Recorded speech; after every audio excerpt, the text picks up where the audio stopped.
طرح ہمارے لیے شان، مقام، عزت اور عظمت میں کعبۃ اللہ ہے، اسی طرح ہمارے لیے قبلہ اول بیت المقدس ہے۔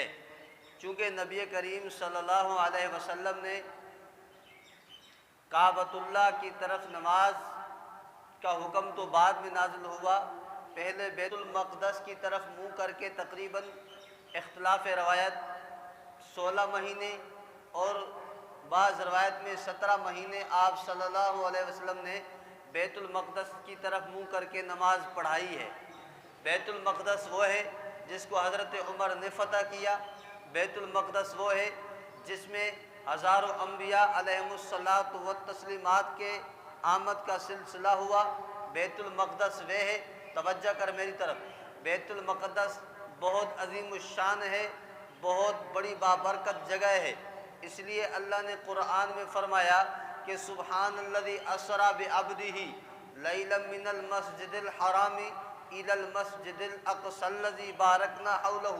اللہ نے مسجد اقصی کے اس کے ارد و گرد، بیت المقدس کے ارد و گرد برکت کا مرکز بنایا ہے۔ اب ہمیں یہ سمجھ لینا چاہیے کہ بیت المقدس کس کا ہے۔ بیت المقدس کو حضرت عمر نے فتح کیا۔ میری طرف توجہ کر بیٹا، میری طرف توجہ کر۔ بیت المقدس کو حضرت عمر رضی اللہ تعالیٰ عنہ نے فتح کیا۔ اسلام بڑی شان و شوکت کے ساتھ کئی صدیاں بیت المقدس میں مسلمان عبادت ادا کرتے رہے، لیکن یہودیت ہمیشہ اس کے پیٹ میں مروڑ تھا، کسی طرح بیت المقدس پہ قبضہ کیا جائے، بیت المقدس کو ہم اپنے قبضے میں لائیں۔ تو اس نے ہر قسم کے حربے استعمال کیے، ہر قسم کی اس نے اپنی سازشیں کی، اور موجودہ دور میں آپ دیکھ رہے ہیں کتنا ظلم کر رہے ہیں بچوں کو۔ اب اسلام تو ہمیں یہ حکم دیتا ہے کہ بچوں کو چھوڑ دو، لیکن بچوں تک کو وہ نہیں چھوڑ رہے، بچوں کو بھی مار رہے ہیں۔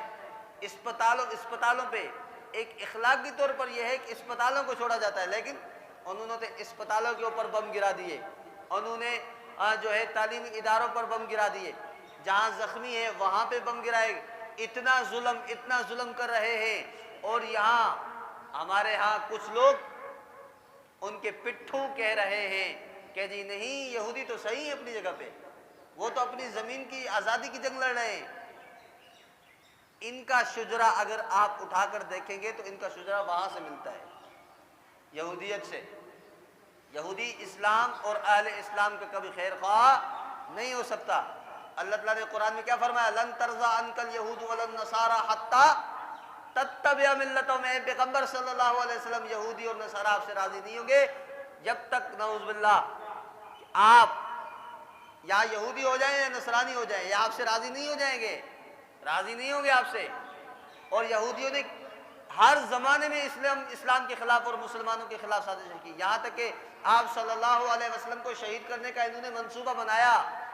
اسی طرح یہودیوں نے ہر دور کے اندر، صحابہ کے دور میں دیکھو، عبداللہ بن سبا کون تھا؟ عبداللہ بن سبا اصل میں یہودی تھا، بعد میں اس نے رافضیت کی ایک شاخ بنا کر مسلمانوں کے اندر تفرقہ ڈالا۔ تو یہودی نے ہمیشہ اسلام اور مسلمان کو نقصان پہنچایا ہے۔ اب وقت اس بات کا تقاضا کرتا ہے کہ ہم متحد ہو کر، ایک ہو کر کیا کرنا ہے؟ ہم نے اسلام کا جھنڈا بلند کرنا ہے، بیت المقدس کی حفاظت کرنی ہے، اور ساتھ ساتھ گلی کوچوں چوراہوں پر ہر جگہ پہ یہ پیغام دینا ہے کہ ہم مسلمان، ہماری جان کے اندر جب تک جان ہے، ہماری جان کے اندر جب تک خون کا ایک آخری قطرہ موجود ہے، ہم بیت المقدس کی حفاظت کی بات کرتے رہیں گے۔ بولو انشاءاللہ۔ تو یہ پیغام پھیلاؤ۔ اور دوسری اہم بات، جتنا ہو سکے ہم ان کے ساتھ تعاون کریں۔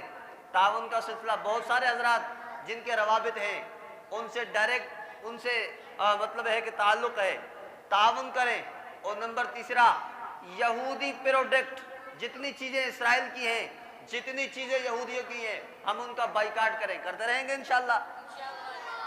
یہ باتیں اپنے گھر میں جا کے بتائیں، محلے میں جا کے بتائیں، اپنے رشتہ داروں کو بتائیں، اپنے عزیزوں کو بتائیں، سب کو بتائیں کہ ہم مسلمان ہیں، اہل اسلام ہیں، یہودیوں سے ہمارا بائیکاٹ ہے، ہم یہودی مصنوعات استعمال نہیں کریں گے، ہم تو مسلمانوں کے خیر خواہ ہیں، اسی طرح یہ تبلیغ کریں گے انشاءاللہ۔